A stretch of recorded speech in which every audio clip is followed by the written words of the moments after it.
हर जिस घर में जितना आदमी है उतना मोबाइल है। मोबाइल है, हर आदमी के पास बैंक अकाउंट है, 5,000 10,000 20,000 50,000 सबके पास पैसा है। अब वो बैंक अकाउंट का जो डिटेल है हमारे मोबाइल में। साइबर अपराध बहुत तेजी से बढ़ रहा है। आप लोगों को पता होगा कि साइबर अपराध क्या है, मालूम है क्या है?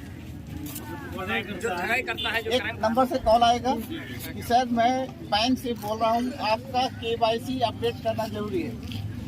जिस बैंक में आपका खाता होगा, किसी का पंजाब नेशनल बैंक में होगा, किसी का यूनाइटेड में होगा, तो बोलेगा सर पंजाब नेशनल बैंक से बोल रहे हैं, आपका KYC अपडेट करना है।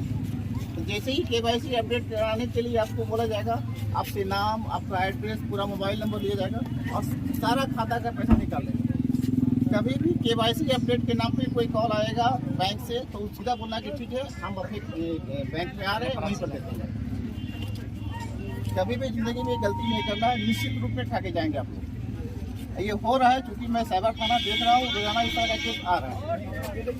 कभी भी बैंक में कभी होता है कि हम लोग अकाउंट में पैसा जमा किए, 5 रुपये जमा किए, 10 रुपये जमा किए, लेकिन वो पैसा हमारे खाता में अपडेट नहीं हो पाता है ना।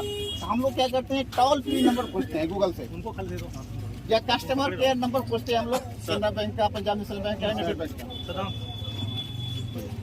हेलो हेलो, तो जो टोल फ्री नंबर हम लोग खोजते हैं गूगल पे, किसी कंपनी का, चाहे किसी बैंक का, चाहे मीशो का, चाहे फ्लिपकार्ट का, या केनरा बैंक का, पंजाब नेशनल बैंक का, गोदरेज का, टोल फ्री नंबर जितना भी डाला हुआ है उसमें मैक्सिमम नंबर साइबर फ्रॉड के द्वारा ही डाला गया है। एकदम गलत नंबर है वो।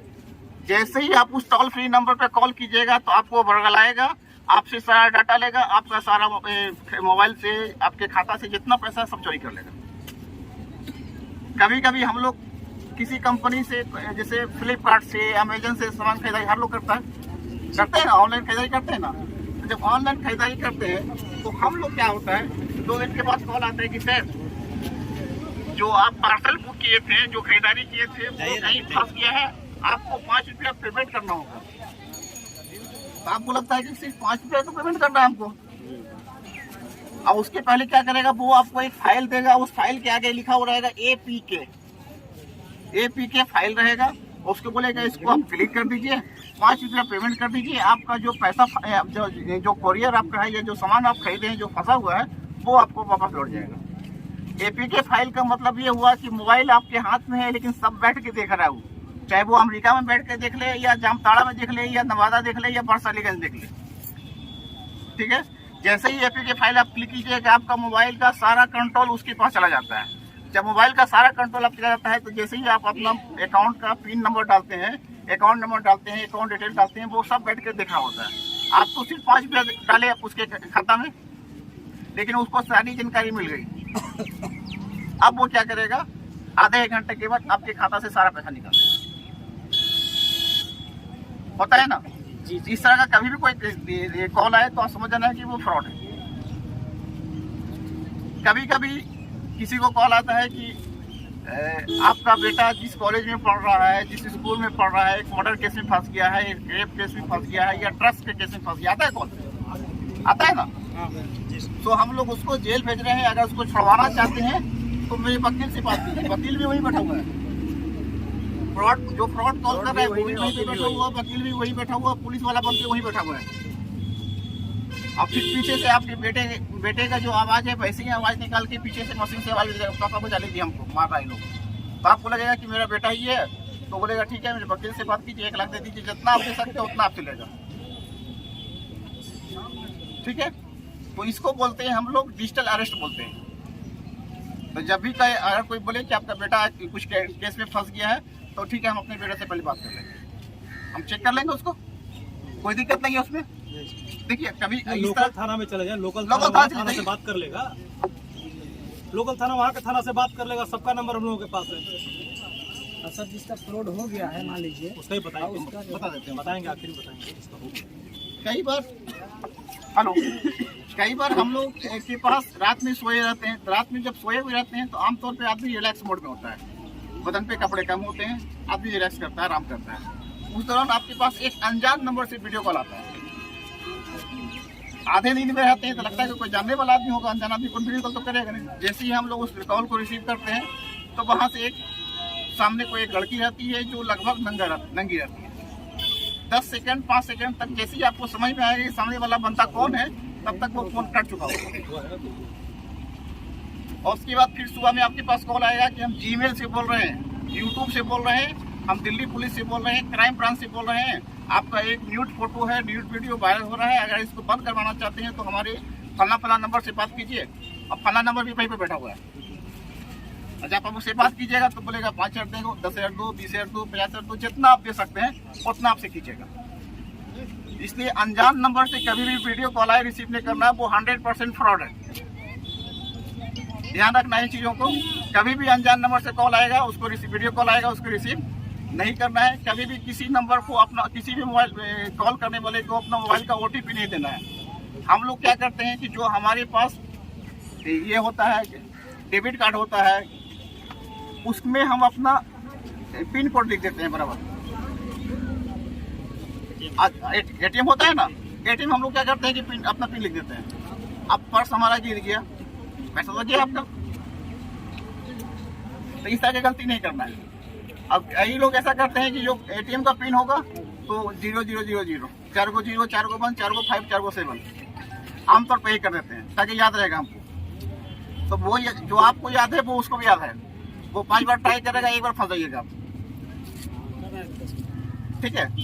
तो और दूसरी चीज, जैसे बहुत लोग होते हैं जो शेयर बाजार में पैसा लगाते हैं, ट्रेडिंग करते हैं, इन्वेस्टमेंट करते हैं। तो शेयर बाजार में ट्रेडिंग के नाम पे आपके पास कॉल आएगा, वो आपको बताएगा कि मैं फला आदमी बोल रहा हूँ, शेयर बाजार में मैं इतना प्रॉफिट आपको दूंगा। तो भैया जब हमको प्रॉफिट दे रहे हैं तब हमसे प्रॉफिट रखिए।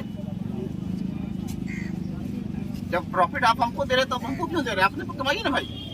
बोलेगा कि 1 साल में हम आपको डबल कर देंगे, ट्रिपल कर देंगे, तो अपने डबल कर लीजिए, हमको क्यों दे रहे हैं आप? मेरे पास ऐसा केस है जिसमें 1 करोड़ रुपया, 50 लाख रुपया, 70 लाख रुपया गवाह है आदमी 2 महीने 3 महीने के अंदर में। हर बार उसको बोला जाता है कि आप 5 लाख रुपया और दे दीजिए, जो पुराना पैसा आपको लौटा देंगे। तो लगता है कि मेरा 30 लाख फंसा हुआ है, 5 लाख और देंगे तो मेरा 30 लाख लौट जाएगा। वो कभी नहीं लौटता है। इस तरह का गलती कभी नहीं करना है।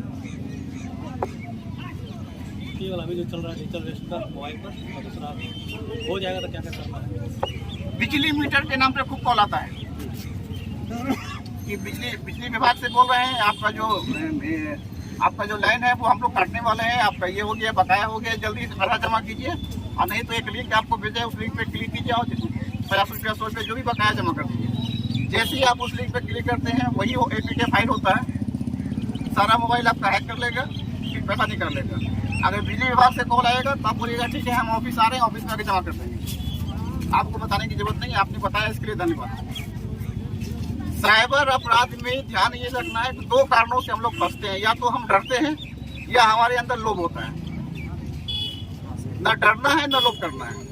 इसके बावजूद अगर आपके साथ किसी प्रकार की साइबर अपराध की घटना घट जाती है तो 1930 1930 नंबर नोट कर लीजिए आप लोग। हर हाथ में मोबाइल है। ये क्यों नहीं कह सकता है कि मेरे पास कॉल नहीं आएगा? ये कोई नहीं कह सकता। हर घर में मोबाइल है, हर हाथ में मोबाइल है, हर अकाउंट से जुड़ा हुआ मोबाइल है। तो 1930 पे कॉल कर देना है और तुरंत कॉल करके अपना कंप्लेन दर्ज कर देना है। जितना जल्द आप कंप्लेन दर्ज करेंगे उतना ज्यादा चांसेस है कि आपका पैसा लौटेगा। कल मेरे पास 3 केस ऐसा आया है जो हमारे पास आया था, हमने तुरंत कंप्लेन दर्ज करवाया। एक आदमी का 50,000 फ्रॉड हुआ था, 50,000 लौटा। एक आदमी का 1,30,000 का फ्रॉड हुआ था, उसमें 1,07,000 लौटा। एक तीसरे आदमी का है, उसका भी 50,000 का फ्रॉड था, 50,000 लौटा उसका। क्यों? क्योंकि वो आदमी जागरूक था, उसने तुरंत 1930 पे कंप्लेन करके अपना डिटेल कंप्लेन कर दिया वहाँ पे। इसके अलावा 1930 कभी कभी बिजी रहता है तो www.cybercrime.gov.in है, इस पे भी आप कॉल करके, इस पे भी आप रजिस्टर करके अपना कंप्लेन दर्ज करवा सकते हैं। और इसके बाद भी अगर समझ नहीं आए तो तुरंत दौड़ जाना, चाहे 12 बजे आते हुए बगल का जो थाना दौड़ जाना है, थाना वाले लोग करवा देंगे आपको। ठीक है? किसी को कुछ पूछना है, कुछ जानकारी लेना है तो पूछ सकते हैं आप। इसका 1 साल पहले जो फॉरवर्ड हुआ है सर, उसका बारे में बिल्कुल होगा। उसमें कंप्लेन आपने दर्ज करवाया है? क्या होल्ड हुआ है पैसा उसमें? जी 1 लाख। तो बिल्कुल आप आ जाइए साइबर थाना, आपको लौटा के दे देंगे पैसा। साइबर क्राइम में तो गए हुए थे, भैया तो आए नहीं है। भैया बाबू जी का महबूब नहीं है, उन्हीं का जो है हम आप आइए, आपका सारा पैसा लौट जाएगा भाई। आपसे तो बात नहीं सर, इसके साथ बात नहीं किया था, आपसे बात हुआ था लेकिन रिटर्न नहीं हुआ। अरे तो आपने कंप्लेंट दर्ज करवाया है? हाँ हाँ बैंक को चिट्ठी चली गई है ना? हाँ सब प्रोसेस में टाइम बैंक लगेगा। थोड़ा सा समय लगता है, बैंक को चिट्ठी चली गई, एक निश्चित साल से तौर ऊपर हो गया। निश्चित तौर पे वो पैसा आपको लौटेगा। तो फिर पीछे पड़े थोड़ा सा, वो अपना काम अगर बड़का वजह से पूछेंगे सर, जैसे कि कंप्लेंट नहीं किया होगा तो अभी करा अभी दीजिए। भी कर सकते हैं आप, पैसा होल्ड है, अभी भी कंप्लेन करा दीजिए। पैसा लौट जाएगा आपका, ठीक है? चलिए।